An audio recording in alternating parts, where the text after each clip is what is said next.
quando o celular do Marcos tocou no meio do jantar e ele saiu da sala para atender com aquela pressa que não combina com quem está com a consciência limpa, eu já sabia. Não sabia de tudo. Não sabia dos detalhes, dos valores, dos documentos que ele havia assinado 2 horas antes numa sala de reuniões no 14º andar de um prédio no centro de São Paulo.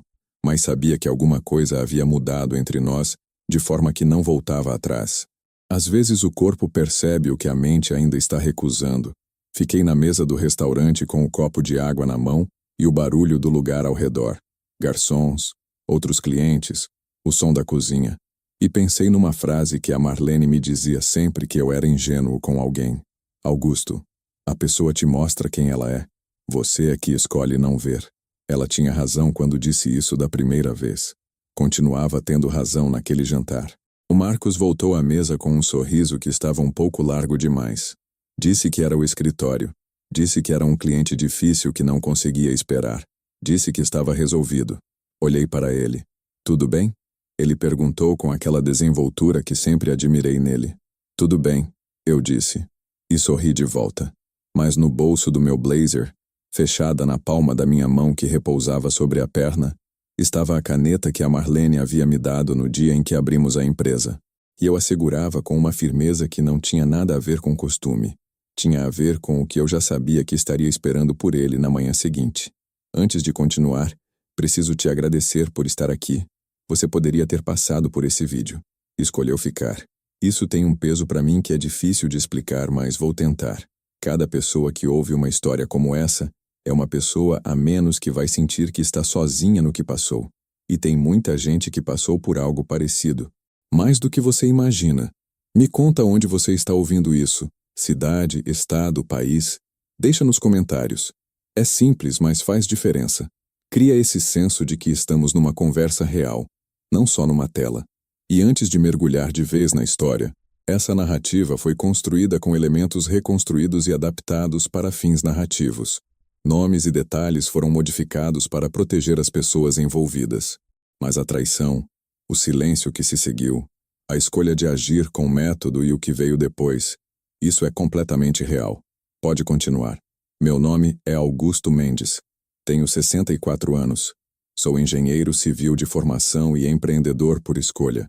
Ou talvez por teimosia. Essas duas coisas às vezes se confundem. Nasci em Ponta Grossa, no interior do Paraná, filho de um técnico de manutenção de estrada de ferro e de uma professora de matemática do ensino fundamental. Casa simples, bairro operário. Pai que chegava em casa com as mãos sujas de graxa e lavava 3 vezes antes de sentar à mesa. Aprendi desde cedo que trabalho honesto é trabalho que você consegue olhar nos olhos de quem você ama sem desviar. Me formei em Engenharia Civil pela Universidade Federal do Paraná em 1984. Trabalhei por 22 anos em construtoras de médio porte, primeiro como projetista, depois como gerente de obras, depois como diretor de projetos numa construtora de Curitiba, que em 2004 foi a 7ª maior do estado em volume de construção residencial. Aprendi o ofício de cima para baixo e de baixo para cima. Aprendi que uma obra começa no papel e morre na execução se o papel não for feito com honestidade. Em 2006, com 50 anos, tomei a decisão que minha mulher chamou de loucura bonita. Pedi demissão da construtora e abri uma empresa de tecnologia para gestão de obras civis. A ideia era simples. O problema que eu havia visto em 22 anos de obra era que a comunicação entre engenharia, compras, financeiro e canteiro era um desastre. Papelada, planilha solta, informação duplicada, retrabalho. Eu queria um software que integrasse tudo isso num sistema que qualquer engenheiro de obra, por mais prático e avesso à tela de computador que fosse, conseguisse usar. A empresa se chamava Projetar Sistemas. Abrimos em março de 2006 com 3 funcionários, 2 computadores, uma sala alugada na Rua Marechal Deodoro e um capital de 280 mil reais que eu havia juntado ao longo de anos de trabalho e que investia sem rede de proteção, porque na época acreditar na ideia parecia suficiente. Minha esposa Marlene era professora de português numa escola particular do Boqueirão. Ela me apoiou na decisão sem hesitar, que é a coisa que eu não esqueço quando falo dela. Não que ela não tivesse dúvidas, ela tinha, e me contou cada uma delas com honestidade. Mas apoiou. Disse: se for para fazer, faz direito. No dia em que abrimos o CNPJ e assinamos o primeiro contrato de aluguel da sala, a Marlene me deu uma caneta. Uma Montblanc preta, a mais simples da linha, com meu nome gravado no clipe dourado. Ela disse: é para assinar coisas importantes. E então sorriu com aquele jeito dela que era meio irônico e meio completamente sério ao mesmo tempo. Guardei a caneta no bolso do paletó naquele dia e não parei de carregá-la desde então. Em 2008, 2 anos depois da abertura, a Projetar tinha 18 clientes, 6 funcionários e faturava R$680 mil por ano. Não era grande coisa ainda, mas era real e crescia com consistência. O software havia melhorado com o feedback dos clientes. Eu trabalhava 10, 12 horas por dia e voltava para casa satisfeito de um jeito que não havia sentido nos últimos 5 anos de emprego. A Marlene morreu em outubro de 2021. Câncer de pâncreas. Descoberto em estágio avançado em julho, foi embora em outubro. 3 meses. O tempo que leva uma estação do ano. Eu não vou descrever o que é perder alguém em 3 meses depois de 37 anos de casamento. Não tenho palavras certas e não quero usar palavras erradas. Vou dizer apenas o que é relevante para essa história. A morte da Marlene me deixou vulnerável de um jeito que eu não havia sido desde que era jovem. Não vulnerável de forma visível. Eu continuei trabalhando, continuei presente, continuei sendo quem eu precisava ser para meus filhos, para minha empresa. Mas por dentro havia uma fragilidade nova que eu não sabia nomear, e que, como todas as fragilidades que a gente não nomeia, ficou disponível para ser explorada por quem soubesse como fazer isso. Moro num apartamento de 3 quartos no Batel, em Curitiba, desde que os filhos cresceram e saíram. É um apartamento que a Marlene decorou com gosto simples e preciso. Cada quadro no lugar certo, cada cor escolhida com intenção. Eu não mudei nada desde que ela se foi. Não porque seja apego doentio, mas porque o apartamento ainda cheira certo, ainda parece certo, e mudar parece uma violência desnecessária. Na sala, sobre a estante que fica à direita da janela, há uma fotografia de nós dois numa viagem que fizemos a Florianópolis em 2015. Ela está com o cabelo ao vento, rindo de algo que eu disse e que eu já não lembro o que foi. É a minha fotografia favorita de todas que existem no mundo. Quando tenho uma decisão difícil pela frente, às vezes fico olhando para ela por 1 minuto antes de decidir. Foi diante dessa fotografia que eu tomei, em silêncio, a decisão mais importante desta história. Mas ainda não chegamos lá. O Marcos Siqueira entrou na Projetar em 2017. Tinha 35 anos na época, formado em administração com especialização em vendas e expansão de negócios. Veio indicado por um cliente meu de Curitiba, que havia contratado os serviços dele para reestruturar a área comercial de uma distribuidora. O cliente me ligou pessoalmente. Augusto, esse rapaz é bom. Não é o tipo de vendedor que vende e some. Ele constrói. Conheci o Marcos num almoço num restaurante do Centro Cívico. Ele chegou 5 minutos antes de mim, já com a pasta aberta sobre a mesa, já tendo lido sobre a Projetar. Falou durante 40 minutos com clareza, dados e ideias concretas. Tinha aquela qualidade rara de pessoas de comercial que também entendem o produto. Não só o discurso de venda, mas o que estava por baixo. Saí daquele almoço pensando, esse cara pode transformar o que eu construí. 3 meses depois, o Marcos Siqueira se tornou sócio da Projetar Sistemas com 25% de participação, adquirida por R$320 mil pagos em 2 parcelas. Eu tinha 75%. Em 2019, após uma expansão expressiva que ele havia liderado, novos contratos, novos mercados, presença em feiras do setor, uma equipe comercial que havia saltado de 1 para 6 pessoas, eu propus uma revisão da sociedade, como reconhecimento do que havia construído, como investimento na continuidade. Ficamos 50 e 50. Eu coloquei na ata da reunião societária de próprio punho uma cláusula que depois seria o centro de tudo. Nenhuma decisão estratégica relevante, incluindo captação de investimento, alteração societária, fusão, aquisição ou encerramento de operações, poderá ser tomada sem aprovação expressa e documentada de ambos os sócios. Marcos assinou sem questionar. Apertamos as mãos. Fomos comemorar com um almoço bom num restaurante que ficava na rua Visconde de Nacar. Eu acreditava naquilo que tínhamos construído juntos. Essa crença era honesta e sincera. Não era ingenuidade. Era confiança baseada em anos de trabalho lado a lado. O Marcos havia entregado o que havia prometido. A empresa havia crescido. O produto havia melhorado com o capital que a expansão trouxe. O que eu não via, ou escolhia não ver, como a Marlene diria, eram os primeiros sinais de que algo havia mudado no Marcos Siqueira, depois que a empresa virou uma oportunidade maior do que ele havia calculado quando entrou. O primeiro sinal foi sutil. Em junho de 2022, o Marcos começou a ter reuniões em São Paulo sem me comunicar com antecedência. Não era necessariamente estranho. Ele viajava com frequência para o mercado paulista, que era nosso maior. Mas antes eu sempre sabia. Augusto, vou na quinta com o pessoal da construtora Andrade. Na terça tenho almoço com o fundo tal. A informação fluía naturalmente porque trabalhávamos assim. Em junho começou a fluir menos. Perguntei uma vez, de forma casual, sobre uma viagem que soube indiretamente por uma mensagem que o assistente dele havia mandado para mim por engano. O Marcos respondeu: reunião de prospecção, nada fechado ainda. Quando tiver algo concreto a gente conversa. Aceitei.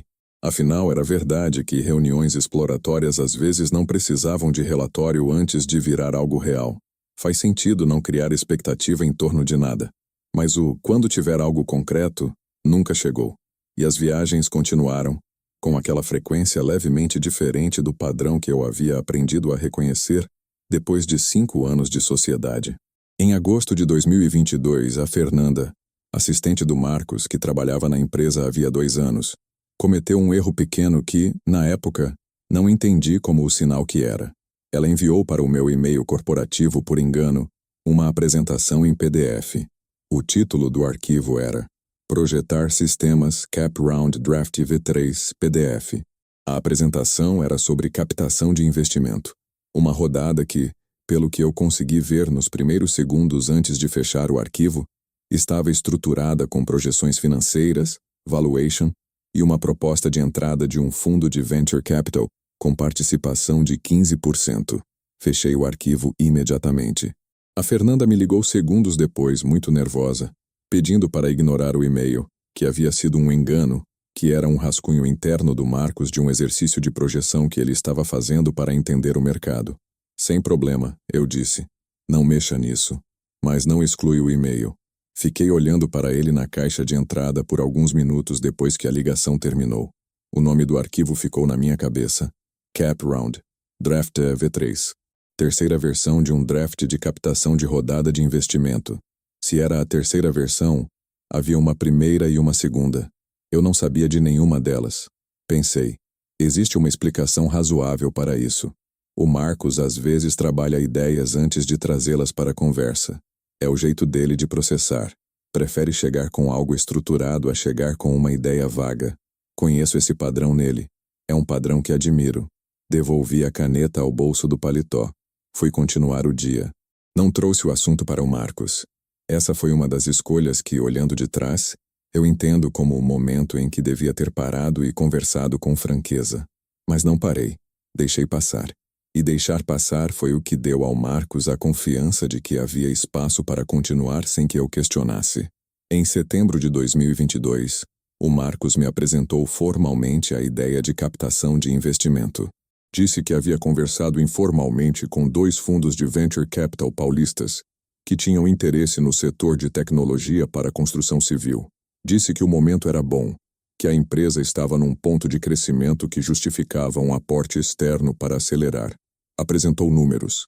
Estava entusiasmado, como sempre ficava quando tinha uma ideia que acreditava. Conversamos por 2 horas naquela tarde na sala de reuniões da empresa. Eu tinha dúvidas. Não sobre a ideia em si. Captação de investimento podia fazer sentido dependendo dos termos e da estrutura, mas tinha dúvidas sobre ritmo, sobre diluição, sobre o perfil dos fundos que ele havia mencionado e que eu não conhecia. Disse para ele: Marcos, eu preciso conhecer essas pessoas antes de qualquer avanço. E precisamos definir juntos qual é a nossa posição de negociação antes de sentar numa mesa. Ele concordou. Claro, nada sem você na mesa. Era só para te dar o panorama. Saímos da reunião alinhados. Pelo menos foi isso que eu pensei. Mas o que eu percebi nas semanas seguintes foi que o Marcos continuava avançando em conversas que eu não estava. Não de forma declarada, não de forma que eu pudesse apontar e dizer com evidência. Era uma percepção, aquela sensação de que há uma versão da realidade acontecendo em paralelo à que você está vendo. Em outubro de 2022, a Projetar Sistemas fechou o melhor mês da sua história. 2,3 milhões de reais em contratos assinados, de 3 clientes novos do segmento de incorporação em São Paulo, que o Marcos havia prospecado nos meses anteriores. Era um resultado genuíno, concreto, merecido. Comemoramos com jantar. O Marcos estava radiante. Eu estava feliz. E fiquei com aquela alegria.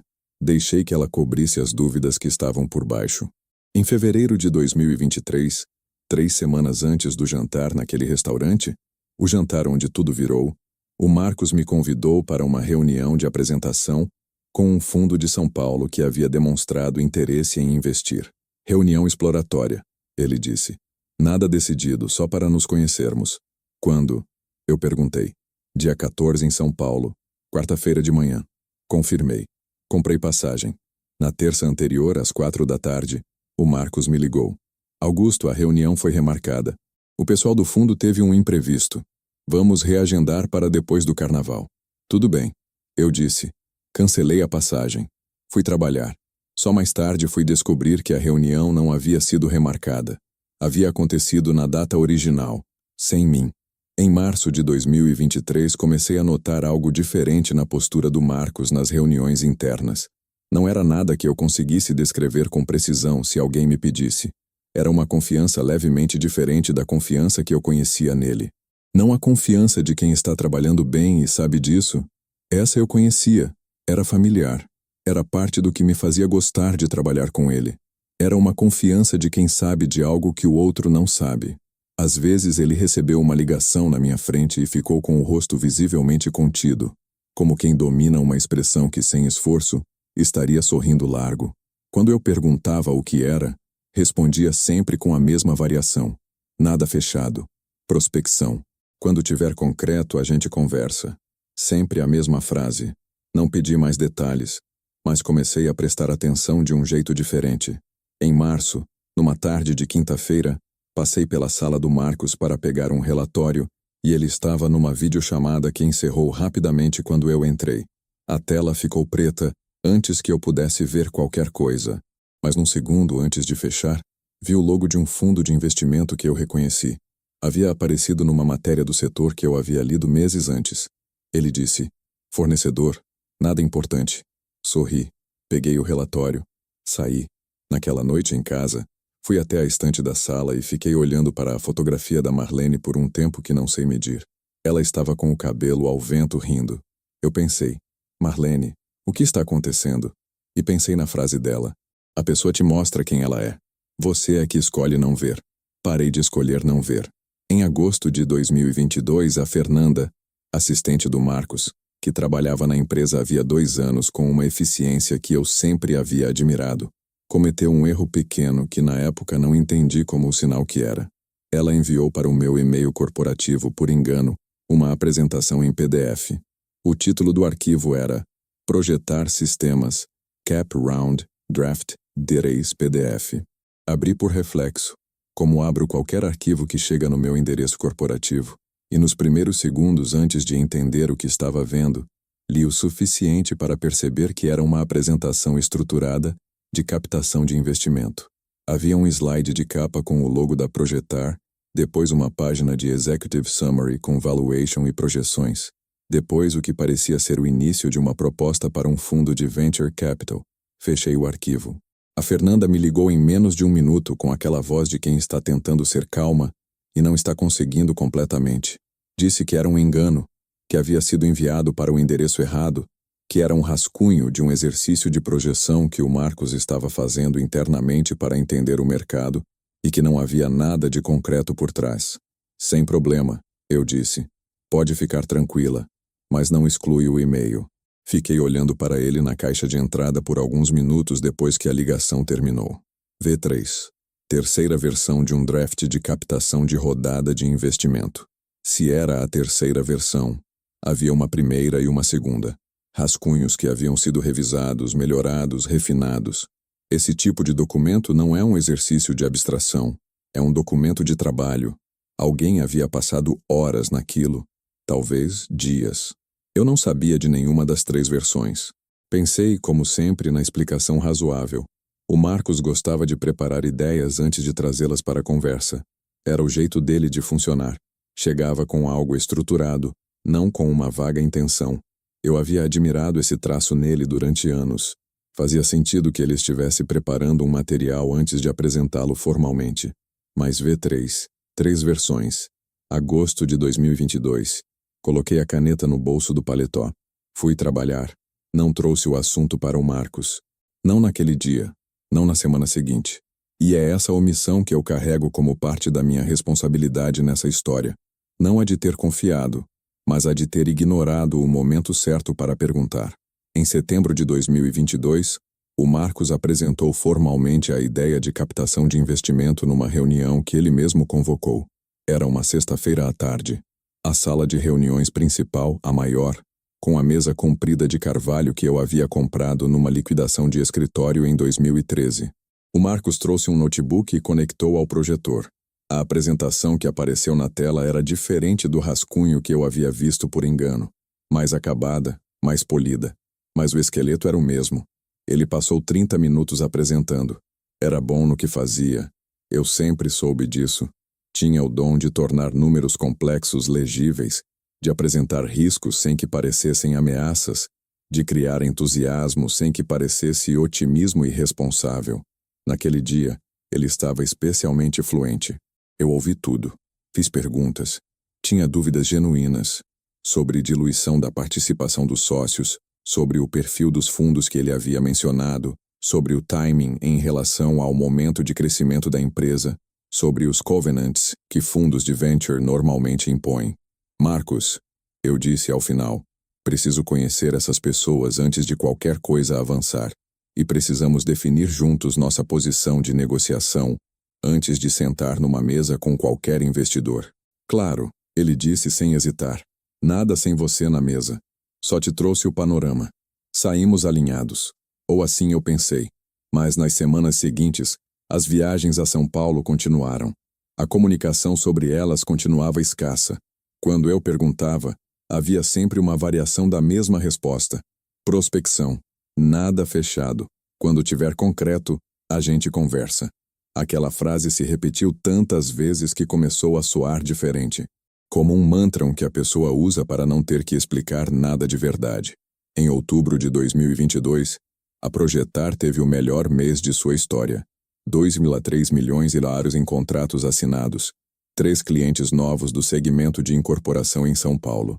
Era um resultado genuíno, construído com trabalho real. O Marcos havia trabalhado duro para isso, não havia dúvida. Comemoramos com jantar. O Marcos estava radiante. Eu estava feliz. E nessa alegria eu deixei que as dúvidas dormissem mais um tempo. E o que eu via, olhando com os olhos abertos, era uma sequência de comportamentos que, isolados, tinham explicação razoável. Juntos, formavam um padrão que não tinha mais. A descoberta não veio como um raio, veio como uma tarde de trabalho comum, que de repente ficou muito quieta.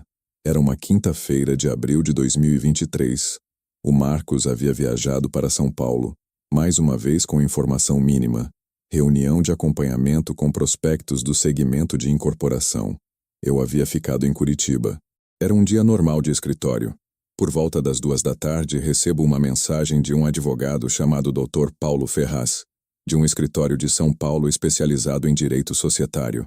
Ele perguntava se eu poderia ligar para ele em algum momento daquela tarde, que era sobre a Projetar Sistemas. Eu não conhecia o Dr. Paulo Ferraz. Liguei em 2 minutos. Ele foi direto.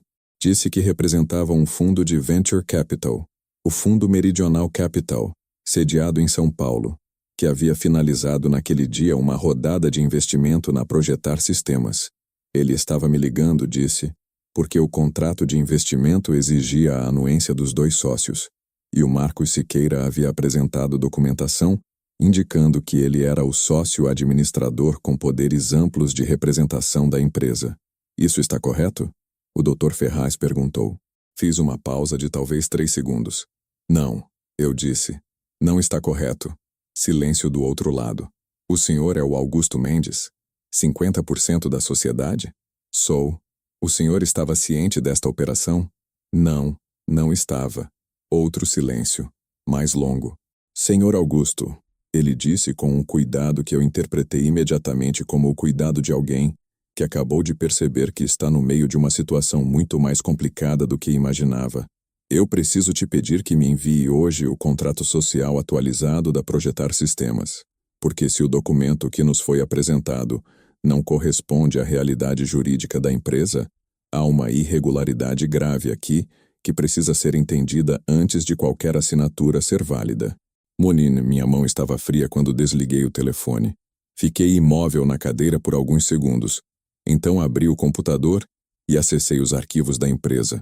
Fui direto ao contrato social e à última ata de reunião societária, a de 2019, onde o Marcos e eu havíamos firmado a divisão de 50% e 50% com a cláusula de decisão conjunta.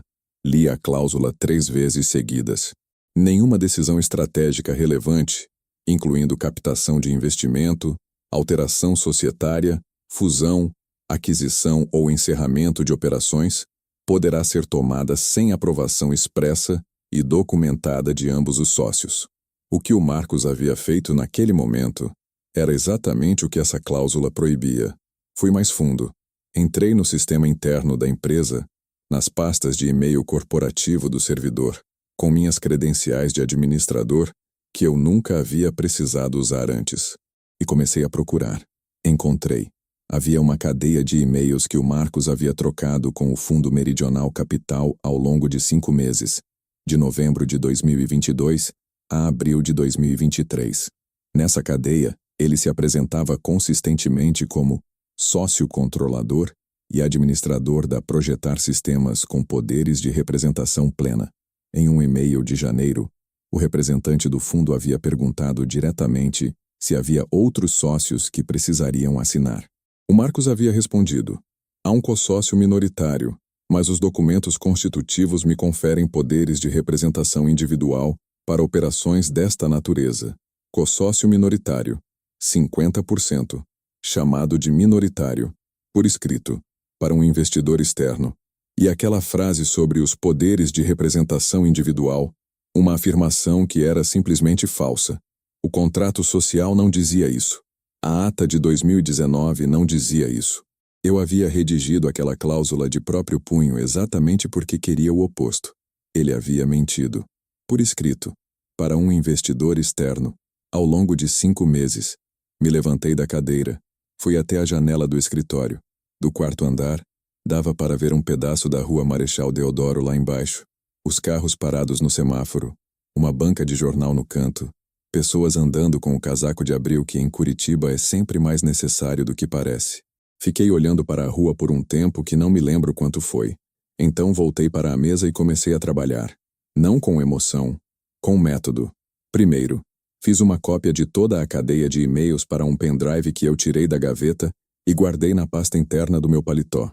Depois imprimi as páginas mais relevantes, as que continham as afirmações falsas do Marcos sobre sua posição na empresa. 18 páginas. As coloquei dentro de uma pasta fina que ficava no segundo gaveta da minha mesa. Segundo, liguei de volta para o Dr. Paulo Ferraz e enviei o contrato social e a ata de 2019 por e-mail naquele momento. Ele ficou em silêncio por um tempo depois de dizer que havia recebido. Depois disse: Senhor Augusto, isso é uma irregularidade grave. A operação que foi apresentada hoje não pode ser finalizada com essa documentação. Vou precisar suspender o processo enquanto verificamos a situação jurídica real da empresa. Entendo, eu disse. Obrigado pela honestidade, doutor. Desliguei. Terceiro, liguei para a minha filha, a Beatriz. Beatriz tem 38 anos. É advogada especializada em direito empresarial. Trabalha num escritório em Curitiba que atende a empresas de médio porte. Não era minha advogada. Eu tinha outro escritório para isso. Mas era minha filha. E a Beatriz é o tipo de pessoa que a Marlene sempre disse que seria. Precisa, honesta, sem drama. Pai, ela atendeu no segundo toque. Bea, preciso de você hoje à noite. Pode vir ao apartamento? Ela ouviu algo na minha voz que não precisou de mais explicação. Estou saindo agora. Ela disse. Guarda o que tem. A frase do meu pai, não a da Marlene, a do meu pai, o técnico de ferrovia que dizia poucas coisas, mas dizia com peso, veio à minha cabeça naquele momento. Ele dizia isso sempre que eu reclamava de alguma injustiça quando era criança. Filho, guarda o que tem e espera a hora certa. Eu havia guardado. Agora estava esperando a hora certa.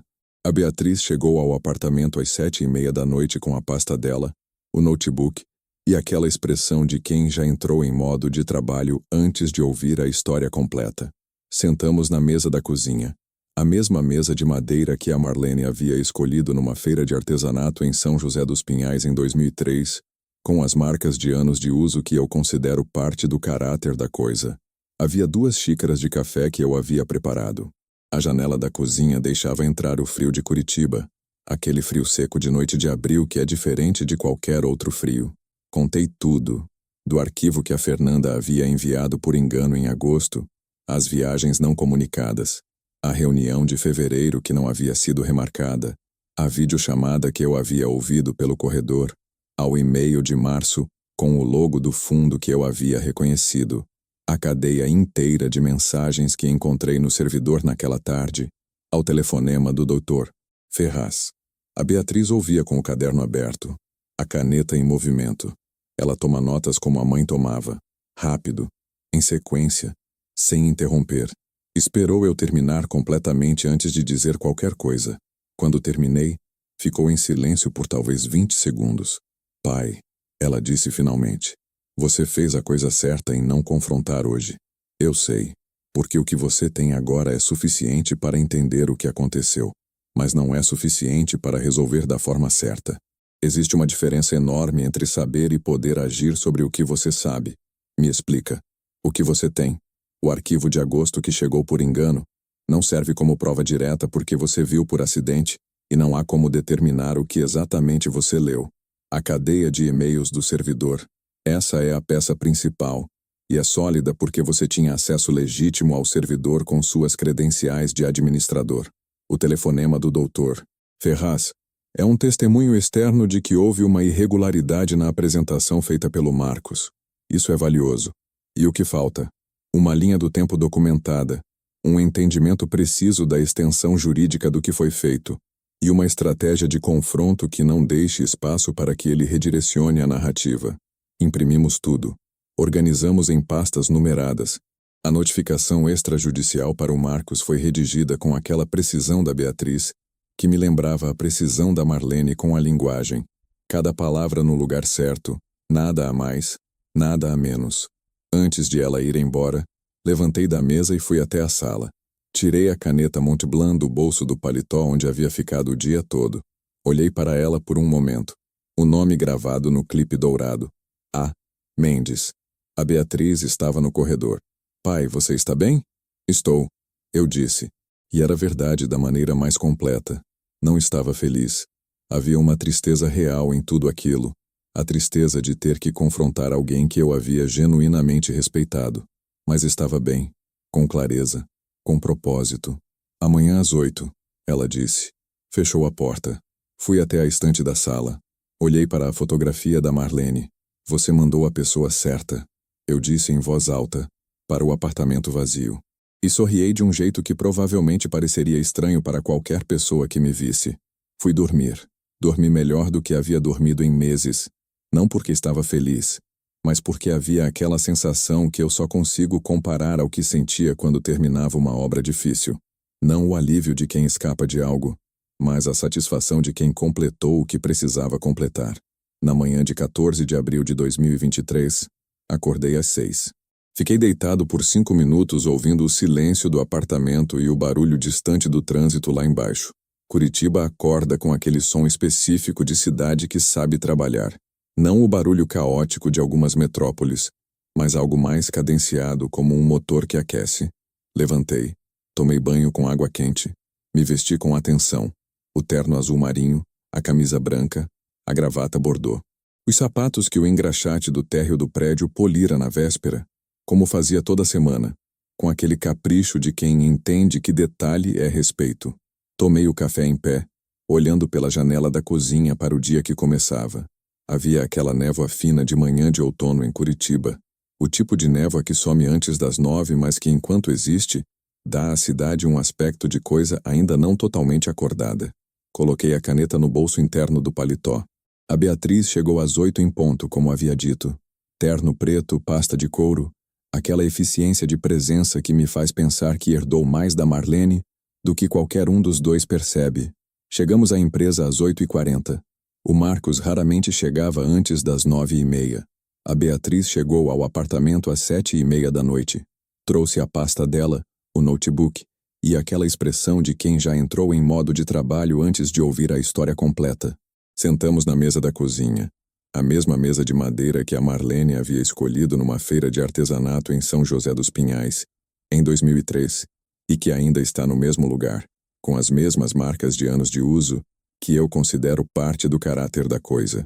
Contei tudo, do arquivo de agosto que a Fernanda havia enviado por engano, as viagens não comunicadas, a reunião cancelada que não havia sido cancelada, aos e-mails que encontrei naquela tarde, ao telefonema do Dr. Ferraz. A Beatriz ouviu tudo sem interromper. Tomou notas no caderno que carrega sempre. Quando terminei, ficou em silêncio por alguns segundos. Aquele silêncio dela de quem está organizando. Pai, ela disse, o que você quer que aconteça? Quero que a situação seja resolvida da forma certa, eu disse. Não da forma rápida, da forma certa. Ela acenou. Então temos que trabalhar em duas frentes simultaneamente. A primeira é garantir que a operação de hoje foi de fato suspensa e que nenhum documento inválido foi executado. A segunda é documentar tudo que você me contou de forma que possamos apresentar, se necessário, um quadro completo de má-fé societária. Já mandei o contrato e a ata para o advogado do fundo. Bom, isso é o principal. Se o Dr. Ferraz agiu como você descreveu, eles não vão querer nem de longe finalizar uma operação com irregularidade documental. Fundo de Venture Capital com esse perfil tem compliance, eles já estão nos fones de ouvido dos advogados deles agora. E o Marcos? Beatriz me olhou. O Marcos não sabe ainda que você sabe? Não. Jantamos juntos hoje cedo. Ele agiu normal. Ou tentou. Ela colocou a caneta no caderno. Então temos uma vantagem que não podemos desperdiçar. Vamos usar a noite para montar tudo com cuidado. Trabalhamos até 00:30.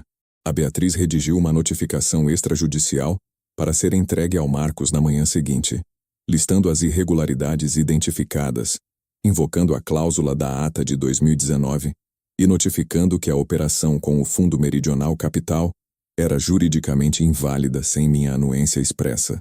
Também preparou uma correspondência formal para o escritório do Dr. Ferraz, confirmando a comunicação que eu havia feito à tarde e formalizando nossa posição. Imprimimos tudo. Organizamos em pastas. A Beatriz ficaria ao meu lado pela manhã. Antes de ela ir embora, levantei da mesa e fui até a estante da sala. Tirei a caneta Montblanc do bolso do paletó.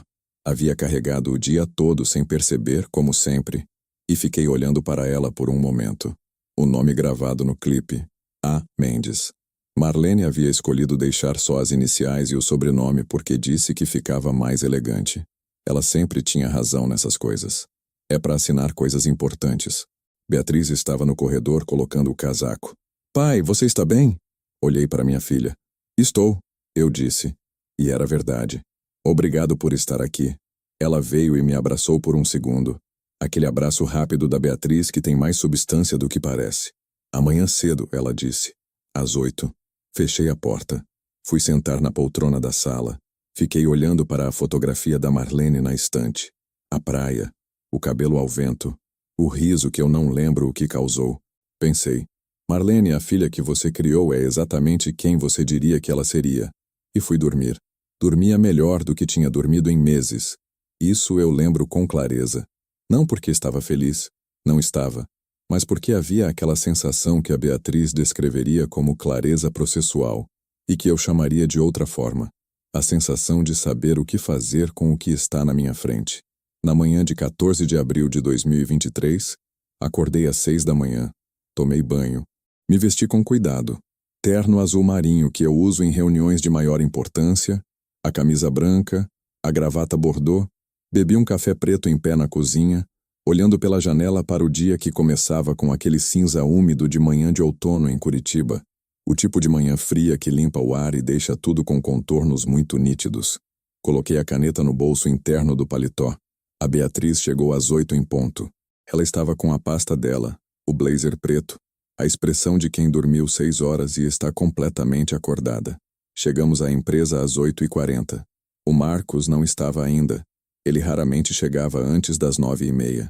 Passei pelo corredor, cumprimentei os funcionários que já haviam chegado. Entrei na sala de reuniões principal e coloquei a pasta sobre a mesa. Às 9h22, o Marcos entrou pela porta da empresa. Eu o vi pelo vidro da sala de reuniões. Ele entrou com aquele passo que eu conhecia. Largo, confiante, o tipo de presença que ocupa o espaço antes que a pessoa chegue de fato. Cumprimentou a recepcionista, jogou uma frase com alguém no corredor, riu de algo, depois me viu através do vidro. Parou por uma fração de segundo. Continuou andando. Abriu a porta da sala de reuniões. Estava prestes a dizer algo. Eu reconheci a abertura de quem já tem a frase preparada, o tom de normalidade construída. Mas antes que falasse, viu a Beatriz sentada ao meu lado com a pasta aberta sobre a mesa. Beatriz, ele disse, com aquela habilidade dele de parecer relaxado quando não está. Não sabia que você estava aqui. Bom dia, Marcos. Ela disse, sem nenhum afeto particular na voz. Ele olhou para mim. Augusto, o que está acontecendo? Senta, eu disse. Ele sentou. Havia uma calma dentro de mim naquele momento que eu ainda me surpreendo ao lembrar. Não era entorpecimento, não era distância. Era aquele tipo de serenidade que só existe quando você sabe exatamente o que está fazendo e por quê.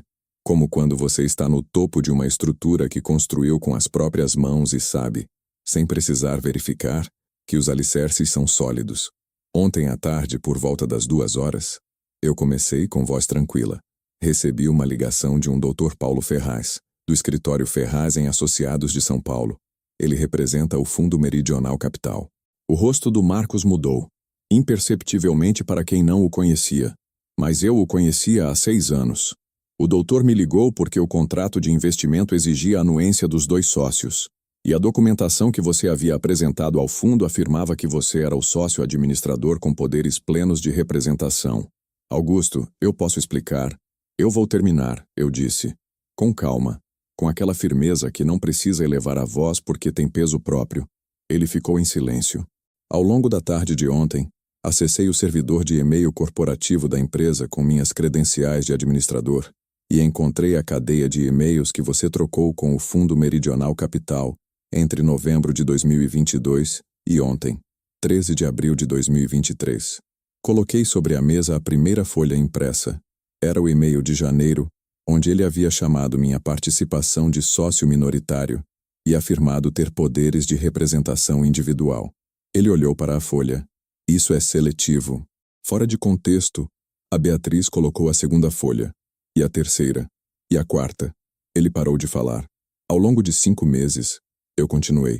Você se apresentou a um investidor externo como controlador desta empresa, com poderes que o contrato social e a ata de 2019 explicitamente não te conferem.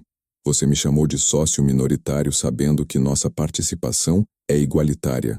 Você afirmou ter poderes de representação individual para esta operação, sabendo que a cláusula que você mesmo assinou em 2019 proíbe exatamente isso. Silêncio. E em fevereiro deste ano você me disse que a reunião do dia 14 havia sido remarcada. Ela não foi remarcada. Ela aconteceu. Sem mim. Ele abriu a boca. Fechou. Aqui está a notificação extrajudicial. A Beatriz disse, colocando a última pasta sobre a mesa com aquela precisão calma que a Marlene teria adorado ver. Ela foi preparada esta noite por mim, na condição de advogada, em nome do meu pai, sócio detentor de 50% da Projetar Sistemas, notificando que a operação de ontem com o Fundo Meridional Capital é juridicamente inválida por ausência de anuência expressa conforme cláusula 7.2 da ata societária de 19 de março de 2019, da qual você foi parte signatária. Marcos olhou para a pasta, para mim, para a Beatriz, para a pasta de novo. Então tentou a última estratégia disponível para alguém que não tem mais saída pelo lado da negação. Augusto. A voz havia mudado.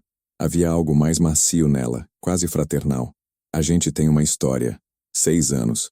Eu trouxe essa empresa para onde ela está. Sim, eu disse. Você trouxe. E eu sei disso. E reconheço isso. Ele esperou. Mas você fez isso sendo meu sócio. Em igualdade. Com os direitos e os limites que acordamos juntos. E o que você fez nos últimos 5 meses não respeitou esse acordo. Por escrito, por deliberação, repetidamente. Eu achei que a operação faria sentido para os dois. Mas não me perguntou. Eu disse. Silêncio.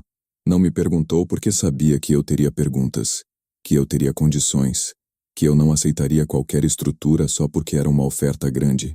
E você precisava que a operação fosse do jeito que você havia construído, não do jeito que os dois havíamos acordado. Ele ficou olhando para a mesa. Não disse nada por um longo tempo. Depois, com uma voz que era mais baixa do que qualquer voz que eu havia ouvido nele em 6 anos. E agora? Agora, eu disse. A Beatriz vai te explicar os próximos passos legais. E depois, você e eu vamos ter uma conversa separada, só nós dois, sobre o que vem depois disso. Ele acenou com a cabeça. Beatriz começou a falar. E eu fiquei em silêncio ouvindo, com a mão dentro do bolso do paletó fechada ao redor da caneta que a Marlene havia me dado no primeiro dia. As consequências vieram com a lógica inevitável das coisas que foram construídas sobre base falsa. O Fundo Meridional Capital, ao verificar a documentação real da Projetar Sistemas e constatar a divergência com o que havia sido apresentado pelo Marcos, encerrou as negociações. O doutor Ferraz nos comunicou formalmente 2 dias depois que o fundo não tinha interesse em seguir com nenhuma operação onde houvesse indefinição jurídica sobre a estrutura de representação da empresa. Em linguagem de fundo de investimento, isso é a forma educada de dizer que desconfiam do que estava acontecendo e não querem saber. O processo de dissolução societária foi iniciado em maio de 2023. Não por minha iniciativa exclusiva, por iniciativa conjunta, porque ao longo das semanas que se seguiram ao confronto, ficou claro para os dois que a sociedade havia chegado ao seu limite. Não havia como reconstruir confiança sobre uma ruptura daquela natureza, e os dois sabíamos disso. A dissolução levou 6 meses para ser concluída.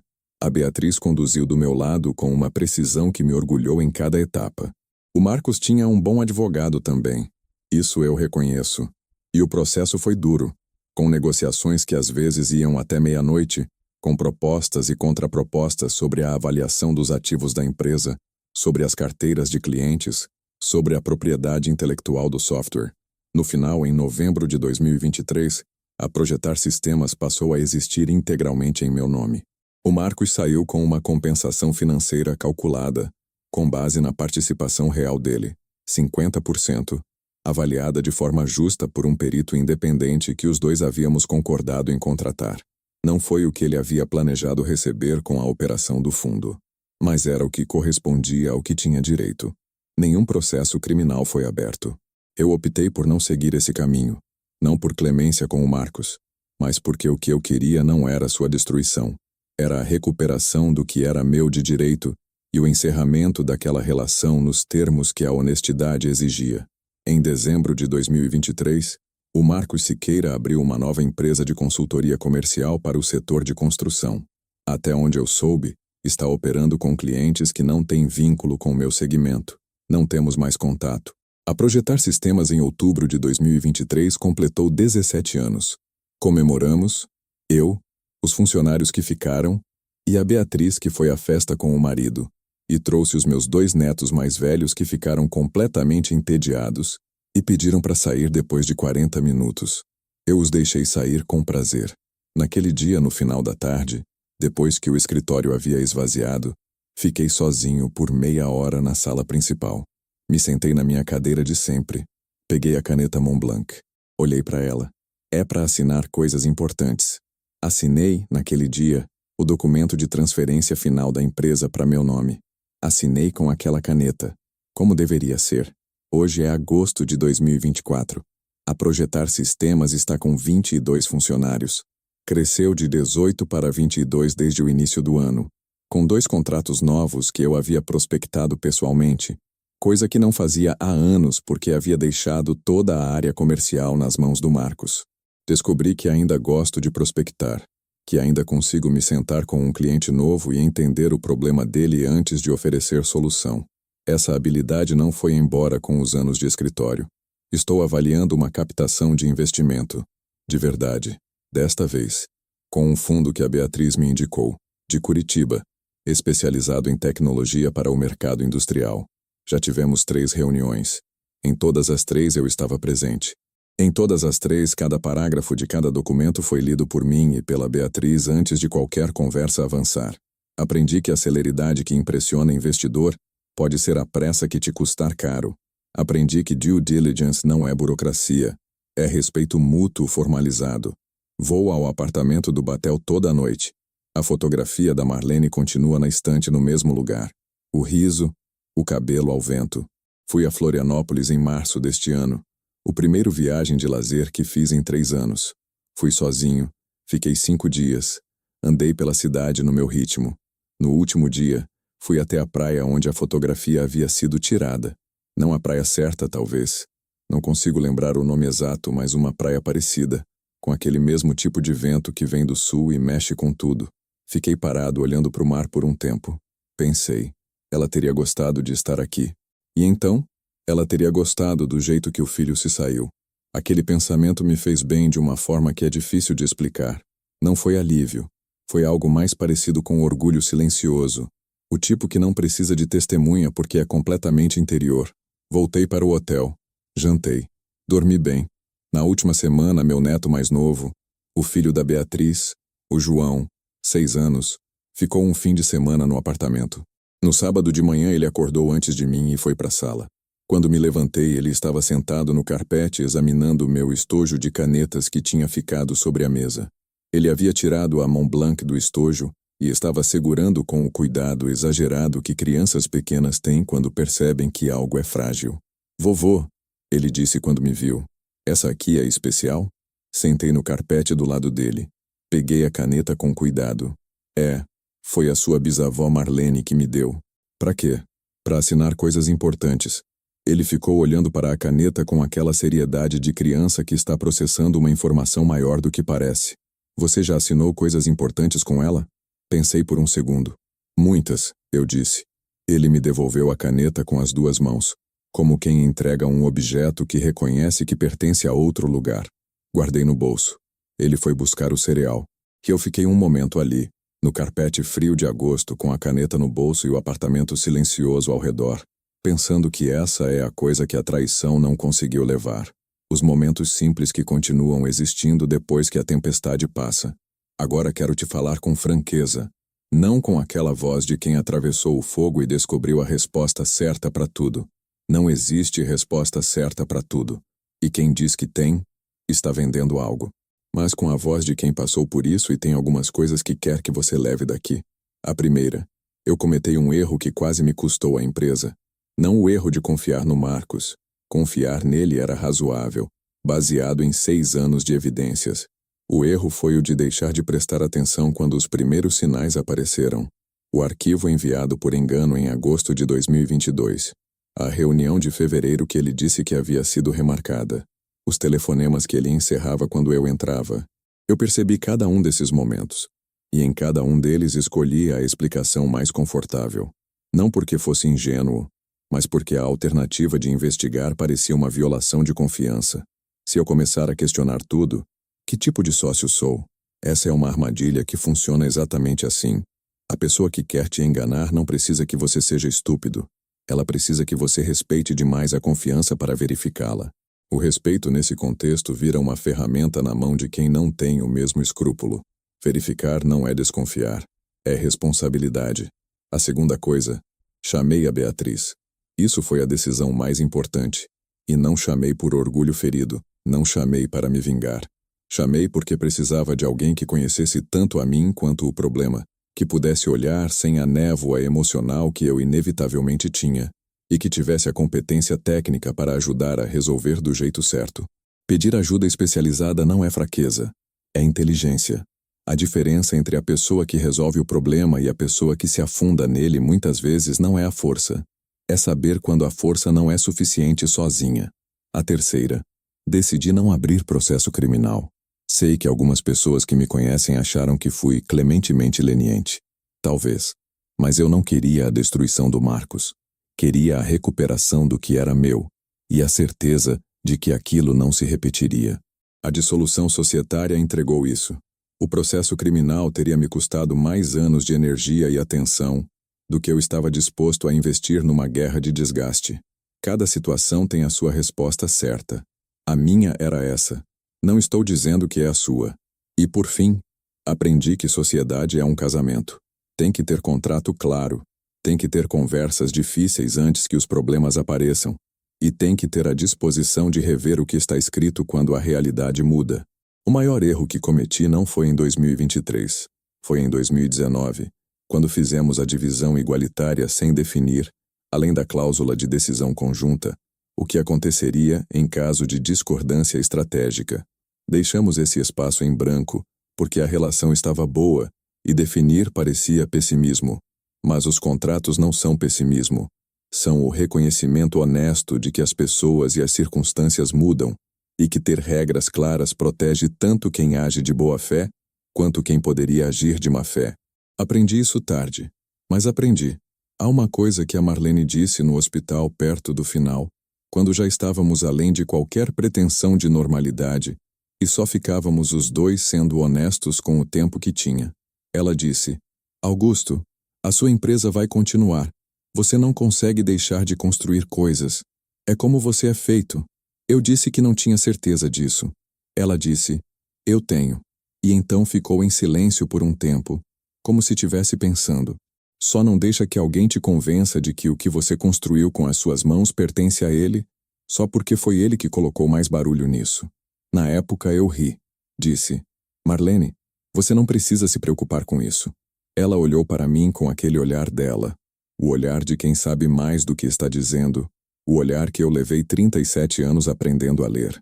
Não estou me preocupando, ela disse. Estou te lembrando. Ela estava certa. Como quase sempre. O que você constrói com trabalho honesto e com presença de espírito ao longo de anos não pode ser retirado por um acordo firmado sem você na mesa. Pode ser tentado. Vai ser tentado, às vezes, pelas pessoas que confundem oportunidade com direito. Mas não pode se você estiver atento e disposto a defender o que é seu, com a mesma dedicação com que construiu. Essa é a lição que ficou desta história toda. Simples assim. Aos 64 anos tenho uma relação com o tempo diferente da que tinha aos 40. Não no sentido de que ele pesa mais. Pesa diferente. Quando você é mais jovem, o tempo parece uma corrida, e cada meta é uma linha de chegada que, quando cruzada, vira imediatamente a linha de saída da próxima. Você raramente para no meio. Agora paro mais. Não porque tenha menos energia. A projetar é prova de que não. Mas porque aprendi que parar não é perder, é observar. E observar às vezes te salva de coisas que a corrida não te deixa ver. Foi parando que eu finalmente vi o que o Marcos estava fazendo. Tarde, mas a tempo. E foi parando, naquele carpete de agosto com o João segurando a caneta da Marlene com as duas mãos, que eu entendi algo que não saberia articular mais jovem. O valor de uma coisa não está no que ela vale para um investidor. Está no que ela representa para quem a construiu, para quem herdará, para quem vai sentar naquele carpete daqui a 30 anos, perguntando o que é aquela caneta especial. Esse é o ativo que nenhum cap table consegue registrar. Se você ficou até aqui, você tem algo que eu respeito muito. Paciência honesta. Não a paciência de quem aguenta porque não tem escolha, mas a paciência de quem fica porque quer entender de verdade. Preciso te fazer uma pergunta e quero que você responda de verdade nos comentários. Você já confiou num sócio, num parceiro, num colega de trabalho, num familiar envolvido em algum negócio e descobriu, cedo ou tarde, que essa confiança estava sendo usada de forma que você nunca autorizou? Não precisa de detalhe. Pode ser uma palavra, pode ser uma linha. Esse espaço é de histórias reais, e essas histórias importam. E se essa narrativa te tocou de alguma forma, se você sentiu raiva do Marcos, alívio quando a Beatriz entrou na sala, ou simplesmente o reconhecimento de algo que você também viveu, aperta o joinha agora. Esse gesto pequeno me diz que alguém está do outro lado, que essas palavras chegaram onde precisavam. Se você ainda não está inscrito nesse canal, me dá esse presente antes de sair. Aperta o botão de inscrever e ativa o sininho. Tem histórias como essa para contar. De pessoas que trabalharam uma vida inteira com honestidade e foram testadas de formas que não esperavam e que escolheram, mesmo assim, sair de pé. E compartilha esse vídeo com alguém que precisa ouvir isso hoje. Pode ser alguém que está numa sociedade que não está bem. Pode ser alguém que está hesitando em agir. Pode ser alguém que só precisa ouvir que é possível defender o que construiu sem perder a própria dignidade no processo. Manda sem aviso se quiser. A história fala sozinha. Eu me chamo Augusto. Tenho 64 anos. E esta manhã, com o café e a caneta da Marlene no bolso, a projetar sistemas continua. Como ela disse que continuaria. Obrigado por ouvir. De verdade. Esta narrativa foi construída com elementos reconstruídos e adaptados para fins narrativos e educativos. Nomes, datas e detalhes foram modificados para proteger as pessoas envolvidas. A experiência de ser traído por um parceiro de negócios, a escolha de agir com método e com dignidade, e a empresa que continua existindo depois disso, essa parte é completamente real. Nenhuma ficção consegue inventar isso.